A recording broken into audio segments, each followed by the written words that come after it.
अस्सलाम वालेकुम to everyone. Hopefully आप सब ठीक हैं, खैरियत से हैं।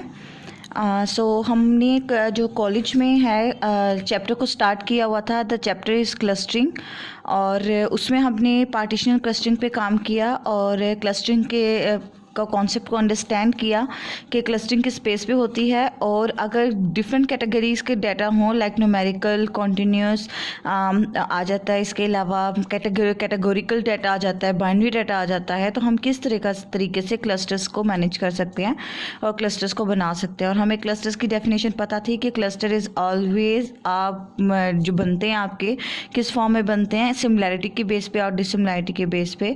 और क्लस्टर एक ऑटोमेटिक क्लासिफिकेशन टेक्निक है जो कि डाटा को ऑर्गेनाइज्ड करता है in form of the groups, और ग्रुप्स किसकी बेस पे, on the base of the similarity.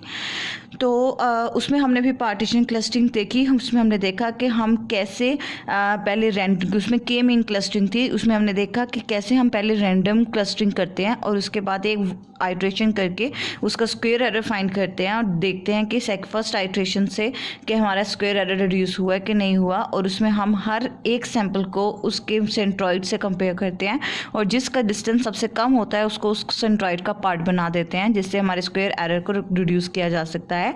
और उसमें हमने देखा था कि there only one iteration we need to be definitely required to be complete. और उसमें हमने बेनिफिट देखा था, टाइम कम्प्लेक्सिटी का नहीं थी, स्पेस कम्प्लेक्सिटी का इशू नहीं था, और ऑर्डर इंडिपेंडेंस जो है वो इशू इंडिपेंडेंस था, यानी वहाँ सेंसिटिविटी नहीं थी कि ऑर्डर इंडिपेंडेंट होना, जो है ऑर्डर फॉर्म में होना चाहिए, x1 से लेके x2, x3, x4, x5 इस सीक्वेंस में क्लस्टर बनने चाहिए कि half partitioning, first half partitioning एक क्लस्टर में जाए, सेकेंड हाफ पार्टीशनिंग दूसरे क्लस्टर में जाए। तो ऐसे कोई इश्यूज नहीं थे।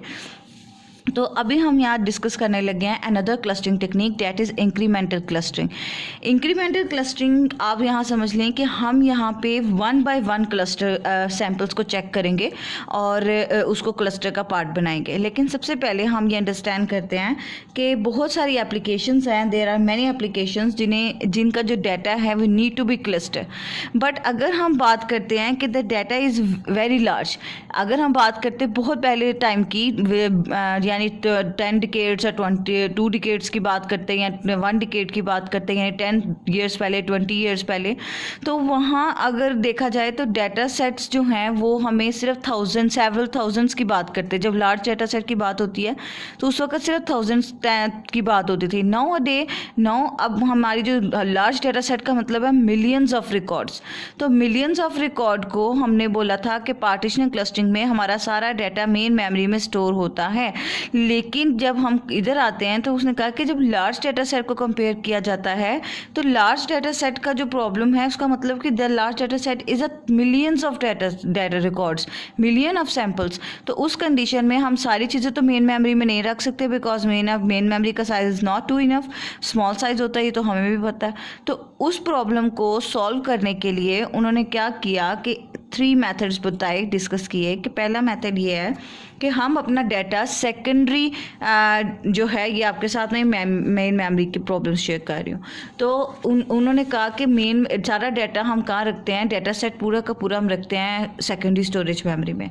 जब डाटा सेकेंडरी स्टोरेज मेमोरी में होगा तो हम उसके सबसेट्स बनाएंगे, यानी डिवाइड एंड कनकर अप्रोच बनाएंगे। लाइक पहले 1 सैम्पल, पूरा डाटा सेट आपका पड़ा हुआ है, 1 सैम्पल को कॉल करेंगे, उसको क्लस्टर में रखेंगे, फिर दूसरे सैंपल को बाद कॉल करेंगे, उसको टेस्ट करेंगे, फिर उसको क्लस्टर में रखेंगे।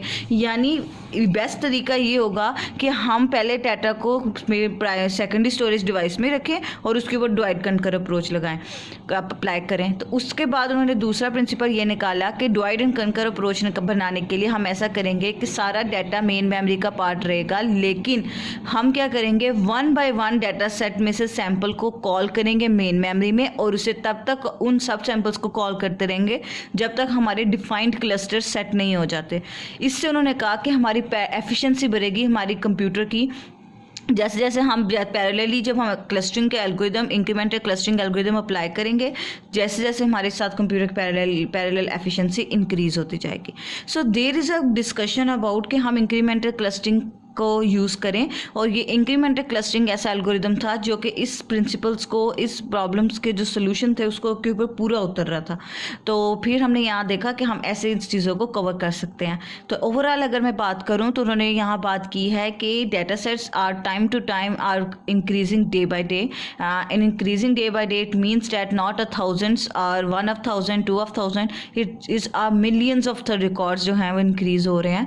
तो इट्स नॉट इम्पॉर्टेंट जो है वो सूटेबल कि हम पूरा का पूरा डाटा मेन मेमोरी कब में इसको लोड करें। तो उस प्रॉब्लम को डिस्कस करने के लिए उन्होंने 3 बेसिक सोल्यूशंस निकाले। पहला सोल्यूशन ये है कि बजाय कि हम ऑल डाटा सेट को कॉल करें, हम डाटा सेट के सबसेट बनाएं यूजिंग डिवाइड कनकर अप्रोच। और सबसेट बनाने के लिए उन्होंने क्या किया कि पूरा data set secondary storage devices में स्टोर रखा और 1 by 1 सैंपल को कॉल किया और उसकी टेस्टिंग करते करते जिस क्लस्टर को उसको में रखना था उस सेट को उस क्लस्टर में रखते गए और तब तक सैंपल्स को मेमोरी में, मेन मेमोरी में कॉल करते गए जब तक क्लस्टर्स डिफाइन नहीं हो रहे थे। इसकी वजह से उनकी सिस्टम की पैरेलल वर्किंग यानी कंप्यूटेशनल जो है वो एफिशिएंसी इंक्रीज हो रही थी। अब जो है अगर हम इसकी बात करते हैं कैसे इंक्रीज हो रही है एफिशिएंसी, कैसे हो रही है, just because of incremental clustering की वजह से। उसके बेसिक प्रिंसिपल्स क्या हैं, मैंने आपके साथ अभी यहाँ बात की थी कि इसके प्रिंसिपल्स का मतलब ये हुआ कि पहले हम पूरा डाटा सेट जितने भी सैम्पल्स हैं, लाइक X1 से लेकर सपोज के X5 सैम्पल्स हैं, 2D सैम्पल्स हैं, 3D सैम्पल्स हैं, जैसे भी उसके सैम्पल्स हैं, हम उन सैम्पल्स को जो है वो एक सेट में रखेंगे 1 by 1। इंक्रीमेंटल है ना, सो 1 by 1 हर सैम्पल को पहले फर्स्ट सैम्पल को एक क्लस्टर एलोकेट करेंगे, यानी X1 से लेके जो है वो सैम्पल है उसको क्लस्टर एलोकेट करेंगे, उसका सेंट्रॉइड फाइंड आउट करेंगे, फिर नेक्स्ट सैम्पल को कॉल करेंगे, नेक्स्ट सैम्पल को उसके सेंट्रॉइड से कंपेयर करेंगे। फिर आपकी आसानी के लिए एक बार मैं फिर बोल देती हूँ हमने कैसे इसके प्रिंसिपल्स फॉलो करने हैं। पहला प्रिंसिपल ये है कि हम अपने डाटा को अरेंज करेंगे, सॉर्ट आउट करके, ठीक है, डाटा को ऑर्गेनाइज करके रखेंगे। उसके बाद 1 by 1 हम डाटा के सैंपल को कॉल करेंगे। जो पहला सैंपल आएगा उसको 1 क्लस्टर एलोकेट करेंगे, उसका सेंट्रॉइड फाइंड करेंगे, सेंट्रॉइड फाइंड करने के बाद उस दूसरे सैंपल को कॉल करेंगे, दूसरे सैंपल को पहले वाले एक सैंपल के सेंट्रॉइड के साथ कंपेयर करेंगे। थ्रेशहोल्ड आपके पास गिवन होगा, अगर वो थ्रेशहोल्ड से लेस देन हुआ तो वो भी उसी क्लस्टर में चला जाएगा जो हमने पहला क्लस्टर बनाया। फिर सैंपल 3 को, फिर उनका सेंट्रॉइड डेफिनेटली चेंज हो जाएगा, पहले एक सैंपल था फिर 2 सैंपल हो गए क्लस्टर में, फिर सेंट्रॉइड चेंज होगा। हम क्या करेंगे, सैंपल 3 को कॉल करेंगे, अब न्यू वाले सेंट्रॉइड से उसको कंपेयर करेंगे। अगर उसका सेंट्रॉइड फिर लेस देन आ रहा है थ्रेशहोल्ड से तो नया आने वाला सैंपल भी, तीसरा आने वाला सैंपल भी क्लस्टर 1 के अंदर चला जाएगा। फिर उसका सेंट्रॉइड चेंज हो जाएगा क्योंकि पहले 2 थे अब 3 सैंपल्स हो गए हैं तो तीनों का सेंट्रॉइड निकालेंगे। फिर X4 को कॉल करेंगे और उस थर्ड वाले सेंट्रॉइड के साथ उसको कंपेयर करेंगे। अगर वो सेंट्रॉइड से थ्रेशहोल्ड से वैल्यू ग्रेटर आती है तो उस कंडीशन में हम क्या करेंगे कि हम लोग जो है उस कंडीशन के लिए हम फिर उसके लिए अगर वो थ्रेशहोल्ड को फॉलो नहीं करता तो फिर हम क्या करेंगे, नया सैंपल बना लेंगे, नया क्लस्टर बना लेंगे और उसको उस क्लस्टर में डालेंगे। ओके, सो ये था उसका प्रिंसिपल और तब तक आइट्रेशन चलते करते रहेंगे जब तक हमारे सारे सैंपल टेस्ट नहीं हो जाते। सो ओवरऑल हमारी क्लस्टरिंग का कॉन्सेप्ट ये था। अब हम बात करते हैं, अप्लाई करते हैं इसके ऊपर अपना कॉन्सेप्ट, लेकिन उससे पहले हम we will discuss about advantages and disadvantages of clustering system. Advantage क्या था, यहाँ हमें आइट्रेशन की ज़रूरत नहीं पड़ती, यहाँ हमें टाइम रिक्वायरमेंट बहुत कम होता है, ज़्यादा टाइम रिक्वायर नहीं होता है, टाइम कम्प्लेक्सिटी इतनी ज़्यादा नहीं है। अगर हम आइट्रेशन इंक्रीज कर भी देते हैं तो फिर भी ना तो टाइम इंक्रीज होगा ना कंप्यूटेशनल कम्प्लेक्सिटी इंक्रीज होगी। So this is advantage of the clustering system. अगर हम बात करते हैं डिसएडवांटेज की तो ये order independence, sensitive to order independence. Order independence का मतलब ये है कि यहाँ ऑर्डर को फॉलो करना सैम्पल्स का इंक्रीजिंग ऑर्डर में या असेंडिंग ऑर्डर में होना बहुत ज़रूरी है। अदरवाइज आपके सैम्पल्स की क्लस्टरिंग तब रिजल्ट्स और आएंगे, लेकिन अगर आप ऑर्डर करके करोगे तो रिजल्ट्स और आएंगे। तो उसके लिए हम क्या करेंगे कि हम डाटा को हमेशा पहले ऑर्गेनाइज करके रखेंगे, अदरवाइज वो ऑर्गेनाइज डाटा रिजल्ट्स और जनरेट करेगा। इसमें भी हम सेंट्रॉइड का वही फार्मूला यूज़ करने वाले हैं M के लिए जो हमने पार्टीशन क्लस्टरिंग में यूज़ किया था। एंड हर सैंपल को उसके सेंट्रॉइड से कंपेयर करने के लिए हम इक्विवेलेंट डिस्टेंस पर देखेंगे और थ्रेशहोल्ड हमारे पास गिवन होगा, यानी अगर वो आपको कहता है कि थ्रेशहोल्ड इज़ 3 तो you have to know that कि लेस देन 3 आपके थ्रेशहोल्ड जो है वो वैल्यू होनी होनी चाहिए, फिर हम वो थ्रेशोल्ड को सेटिस्फाई करेगा। So let we start a numerical example of the partition clustering. हम उसके ऊपर काम करते हैं। आपके पास यहाँ पे आप देख रहे हो कि न्यूमेरिकल क्वेश्चन इस तरीके से है कि ऑर्डर ऑफ सैंपल मैंने यहाँ लिख दिया है, x1 से लेके x2, x3, x4 और x5 सैंपल्स हैं, और ये आपका जो है वो थ्रेशोल्ड आपके सामने गिवन है। अब सबसे पहले जो यहाँ हमने काम करना है, पहले हमें करना है कि हम डेटा सेट को ऑर्गेनाइज कर लें कि हमारा डाटा है क्या और हमने कैसे डाटा सेट्स को ऑर्गेनाइज करना है। So let we take a data कि हमारे पास जो है वो डाटा क्या है, और उसके बाद में बात करते हैं फिर। अब यहाँ आप देखो x1 हमारे पास जो है वो है 0.2, और x2 जो है हमारे पास वो है 0.0, x3 है हमारे पास 1.5 and 0, x4 है हमारे पास 50, हमारे पास 50, और x5 है हमारे पास 5 और 2। ठीक है। अब क्योंकि हमारा पहला स्टेप क्या था कि पूरे सारे डाटा सेट को हम मेन मेमोरी में कॉल नहीं करेंगे, 1 बाय 1 कॉल करेंगे। तो हम क्या करेंगे कि सबसे पहले इसको पहले ही जो क्लस्टर 1 एक सैंपल को मेन मेमोरी में कॉल करेंगे और उसको एक पहले क्लस्टर दे देंगे क्लस्टर 1, और उसमें सिर्फ एक सैंपल ही आएगा अभी x1, क्योंकि हमने इंक्रीमेंटल करना है, 1 बाय 1 इसको कॉल करना है, तो यहाँ सिर्फ एक ही सैंपल आएगा। फिर हम क्या करेंगे कि उसका सेंट्रॉइड निकालेंगे, और सेंट्रॉइड हम क्या करेंगे, x1 हमारे पास यहाँ क्या है, x1 है हमारे पास 0 और 2, तो इसका मतलब उसको f2 पे किसके साथ हम 2 पे डिवाइड करें, नथिंग, सेंट्रॉइड इसका यही रहेगा 0 और 2, क्योंकि एक ही सैंपल है। तो हम यहाँ समेशन x है ही नहीं है, यहाँ अगर मैं बात करूँ तो ये आप देखो 1/n summation x of i k, तो अभी तो समेशन वाला कोई काम ही नहीं है, हमारा एक ही x है, तो ये इसका मीन भी सेंट्रॉइड भी हमारे पास यही रहेगा। तो c1 है तो डेफिनेटली सेंट्रॉइड भी m1 रहेगा। अब मैं सैंपल 2 को मेन मेमोरी में कॉल करूँगी, ठीक है। ओके, फिर आप लोग ये देख लो कि हमने इस पर कैसे काम करना है। जब हमारे पास पहला क्लस्टर है तो डेफिनेटली n 1/n की अगर हम बात करते हैं तो n आपके पास एक ही सैंपल है, क्योंकि क्लस्टर में एक ही है, तो अगर हम उसको 1 से डिवाइड करेंगे तो आंसर सेम ही आएगा। तो अब आपके सामने ये m1 है। अब हम मेन मेमोरी में किसको कॉल करेंगे, x2 को। अब x2 को हमने कंपेयर करना है m1 के साथ, क्योंकि हमारा सेंट्रॉइड क्या है 0.2, तो अब आपको पता है कि m है 0.2 और x2 है हमारे पास 0.0, तो अब मैं इसको कैसे कॉल करूँगी, ये x1 this x2, y1 y2, तो 0 - 0 का होल स्क्वायर प्लस 0 - 2 का होल स्क्वायर, और इसका स्क्वायर रूट आ गया मेरे पास, और ये हो गया 0 + 4, और ये मेरे पास हो गया, अगर मैं इसको अप्लाई करती हूँ तो देयर इज़ 4, और 4 से ये आ गया 2। इसका मतलब 2 इज़ लेस देन 3, ये कंडीशन ट्रू हो गई। 2 तो लेस देन 3 है, थ्रेशोल्ड हमारा क्या था, 3 था, 2 3 से लेस देन है, इसका मतलब थ्रेशोल्ड ट्रू है, तो x2 भी किसके अंदर जाएगा, क्लस्टर 1 के अंदर ही जाएगा। अब क्लस्टर 1 हमारे पास के अंदर कितने सैंपल हो गए, x1 और x2 सैंपल हो गए, ठीक है।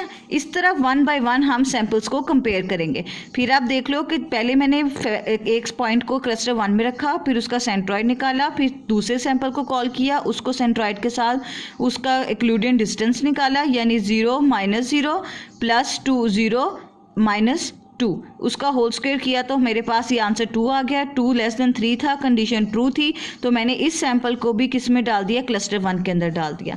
अब हम यहाँ करेंगे कि क्लस्टर 1 का साइज बढ़ गया, अब दोबारा से इसका हम सेंट्रॉइड फाइंड करते हैं। अब m1, क्योंकि क्लस्टर 1 ही है तो सेंट्रॉइड m1 ही रहेगा, बस अपडेट होगा। तो अब आपको पता है कि x1 क्या है, आपके पास 0.2 और x2 आपके पास है 0.0। So let we change centroid, तो इधर आ जाएगा, हम कैसे निकालते थे इसको, 0 + 0 / 2, 2 + 0 / 2, क्योंकि x सैंपल और y सैंपल, तो 0 तो आंसर 0 ही आएगा, और ये क्या आ जाएगा, 2 और 2 डिवाइड होके क्या हो जाएगा, 1, तो मैं यहाँ इधर लिख दूंगी। अब नया सेंट्रॉइड बना है 0 और 1। ओके, सो हमारा जो ये पॉइंट हो गया है, अब ये हो गया 0 1। अब क्या करेंगे, अब हम कॉल करेंगे x3 को। अब x3 को मैं जब कॉल करूँगी तो डेफिनेटली x3 को मैं फिर किससे कंपेयर करूँगी, m1 से। अभी तक हमारा m1 एक ही है, तो जब मैं x3 को m1 से कंपेयर करूँगी तो आप ये देखो कि x3 मेरे पास क्या है, 1.5 और 0, ठीक है, x3 मेरे पास ये है। तो अब m1 मेरे पास क्या है 0 और 1, तो अब मैं इसका इक्लूडेंट डिस्टेंस निकालूंगी, तो 0 माइनस 1.5 का होल स्क्वायर, ठीक है, इसको 0 को और इसको मैंने माइनस किया, प्लस 0 माइनस 1 का होल स्क्वायर, ठीक है। तो हमारे पास जो आंसर आएगा दैट इज़ 1.5 का होल स्क्वायर, और आप कह सकते हो 1 का होल स्क्वायर। तो हमारे पास जो आंसर आने वाला है and the answer is that के, देखा आपने, फिर से मैं बोल देती हूँ, 1.8 जो है वो 3 से लेस देन था, तो वो भी कंडीशन ट्रू हुई, तो सैम्पल 3 को भी मैंने क्लस्टर 1 में भेज दिया। अब उसका दोबारा से मैंने सेंट्रॉइड निकाला, x1 0.2 है, x2 0.0 है, x3 1.5 और 0 है। तो x1 का 0, x2 का फर्स्ट एलिमेंट, x3 का फर्स्ट एलिमेंट, ये मैंने करके इसको 3 पे डिवाइड किया, कॉमा x1 का सेकंड एलिमेंट, x2 का सेकंड एलिमेंट, x3 का सेकंड एलिमेंट, उनको प्लस करके मैंने 3 पे डिवाइड किया, तो मेरा नया सेंट्रॉइड आ गया। अब मैं क्या करूँगी, अब x4 को कॉल करूँगी और x4 को मैं कंपेयर करूँगी m1 के साथ।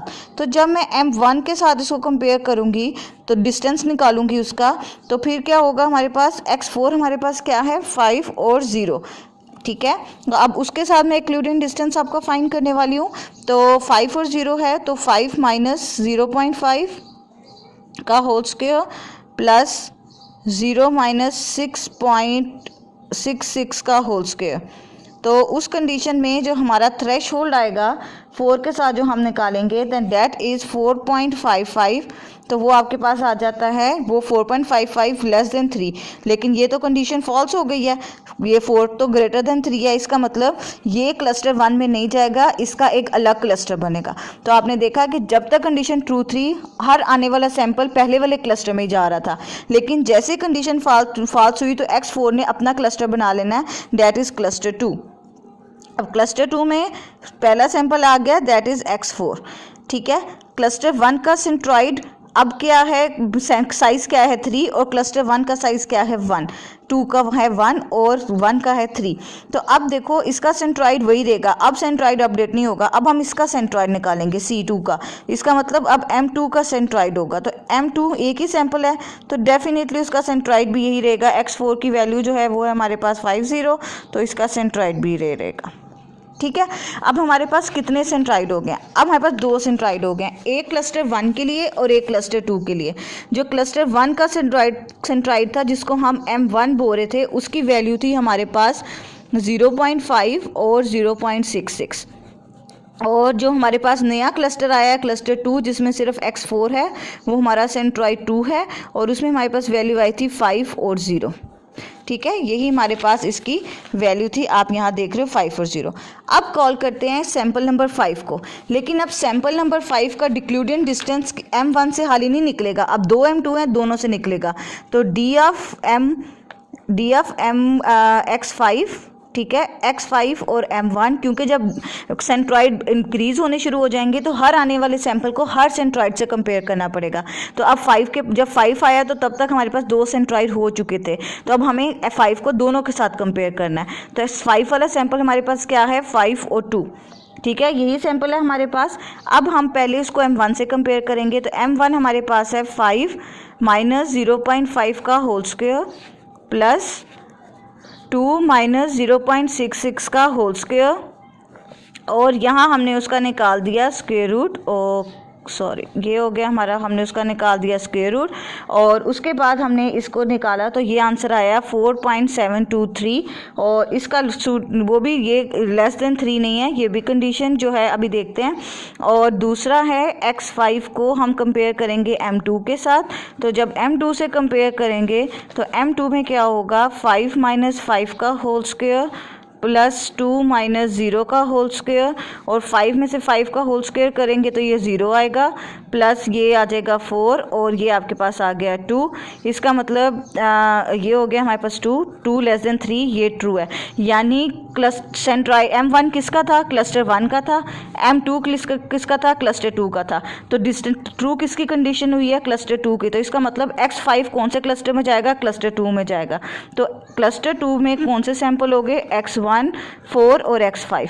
तो अब क्या हुआ, हमारी सैम्पलिंग कंप्लीट हो गई। तो ये डिसाइड हो गया कि क्लस्टर 1 के जो फाइनल क्लस्टर हैं वो x1, x2 और x3 हैं, जबकि क्लस्टर 2 में हमारे पास कितने सैंपल्स हैं, x4 और x5। तो this is a working according to the threshold. और अब ये हमारे पास क्लस्टर बने हैं जिससे हमने 1 बाय 1 सबको टेस्ट किया। मैं फिर एक बार बोल रही हूँ, पहले आपने एक सैंपल कॉल करना है, उसको एक क्लस्टर एलोकेट करना है, उसका m फाइंड करना है, उसके बाद नए सैंपल को कॉल करना है, नए सैंपल को उस m के साथ कंपेयर करना है। अगर वो डिस्टेंस फाइंड करने के बाद थ्रेशोल्ड को ट्रू करता है तो नया आने वाला सैंपल भी उसी क्लस्टर में जाएगा। फिर क्लस्टर अपडेट हो जाएगा। अपडेट होने का मतलब आपको दोबारा उस सेंट्राइड वैल्यू निकालनी पड़ेगी, फिर क्लस्टर 3 को कॉल करना पड़ेगा। ऐसे आप कॉन्टिन्यूसली टेस्ट करते जाओगे। कंडीशन ट्रू होगी तो क्लस्टर उस सैंपल, नया आने वाला सैंपल उसी क्लस्टर में जाएगा, अदरवाइज वो अपना नया क्लस्टर बना लेगा। और जब नया क्लस्टर बनाएगा तो आपके पास 2 क्लस्टर हो जाएंगे और फिर 2 सेंट्राइड वैल्यूज होंगी। तो उसके बाद आने वाले सैंपल्स को दोनों के साथ कंपेयर करना है। लाइक C5 जब आया तो तब तक 2 क्लस्टर्स बन चुके थे और दोनों के सेंट्राइड थे, तो X5 को मैंने सब दोनों के साथ कंपेयर किया और उसमें जो ट्रू होगा और जिस सेंट्राइड की वैल्यू ट्रू होगी थ्रेशोल्ड के मुताबिक सैंपल उस सेंट्राइड में जाएगा। X5 की M1 के साथ ट्रू नहीं थी, ज़्यादा आ रही थी, इसका मतलब X5 क्लस्टर 1 में नहीं गया तो ये क्लस्टर 2 में गया। इस तरीके से हम डाटा को ऑर्गेनाइज कर सकते हैं इंक्रीमेंटल तरीके से, and that is more efficient than the partition clustering. Okay, अब आपने इसकी प्रैक्टिस करनी है एक्सरसाइज में से क्वेश्चन के और इसको सॉल्व करने की कोशिश करनी है। ओके, टेक केयर, खुदा हाफिज़।